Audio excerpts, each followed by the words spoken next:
You ever notice when you're explaining your relationship to someone, you sound more like a defense attorney than a partner? He didn't mean it like that. She's just stressed. It's not always like this. And deep down, you know something isn't adding up, but you keep adjusting the story, so it hurts less. That's not you being naive. That's you trying to make it make sense. That's your brain, protecting you from a truth it knows you're not ready to face. And it does this in very specific ways. If you pay attention, you'll catch it. 1. The future version trap. You're not in love with who they are. You're invested in who they could become. So every red flag gets rebranded as growth in progress. You tell yourself, they're learning. They'll get there. But you're not dating potential. You're living with patterns and hoping they turn into something else. And patterns don't change just because you hope they will. 2. The I'm different illusion. You see how they've treated others, but somehow you believe your outcome will be different because what you have feels deeper, more real. But patterns don't recognize uniqueness. They repeat until someone stops accepting them. 3. The emotional reset button. They apologize, you feel relief, and suddenly, everything before that moment feels smaller, so you start over. Again. But you didn't reset the pattern. You just reset your tolerance, not the behavior.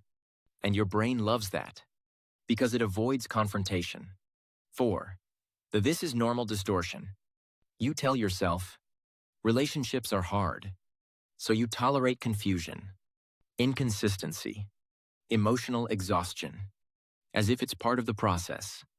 But effort in a relationship, you shouldn't feel like losing yourself. There's a difference between working through something and slowly shrinking inside it. 5. The quiet downgrade. This one is subtle. You stop expecting certain things. Consistency becomes nice to have. Respect becomes, at least they're trying. And now, you're grateful for the bare minimum because your standards adjusted to fit the situation and calling it effort. 6. The highlight reel bias. Your brain keeps replaying the good moments, the laughs, the connection, the times it felt right, and it uses those moments to justify staying. But a few good scenes don't change the full movie. They just make it harder to leave. 7. The investment illusion. You think, I've already given so much, so leaving feels like losing. But staying longer doesn't make it worth it. It just makes the exit heavier. 8. The they need me attachment. You feel responsible for them, their emotions, their growth.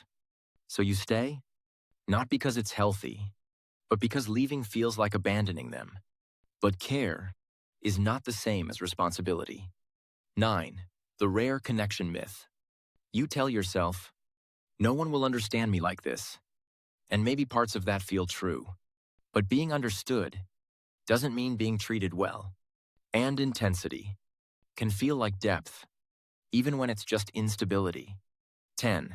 The communication loophole. You keep trying to explain better. Different words, different tone, more patience. Believing that if you just say it right, they'll finally understand. But the issue isn't always clarity. Sometimes it's willingness. And here's how you catch yourself. In real time, notice when you start explaining their behavior, more than experiencing it. Notice when your standards feel negotiable. Notice when you're holding on to what it could be instead of what it consistently is. That's your signal. Not that something might be wrong, but that your brain is trying to soften reality so you don't have to act on it.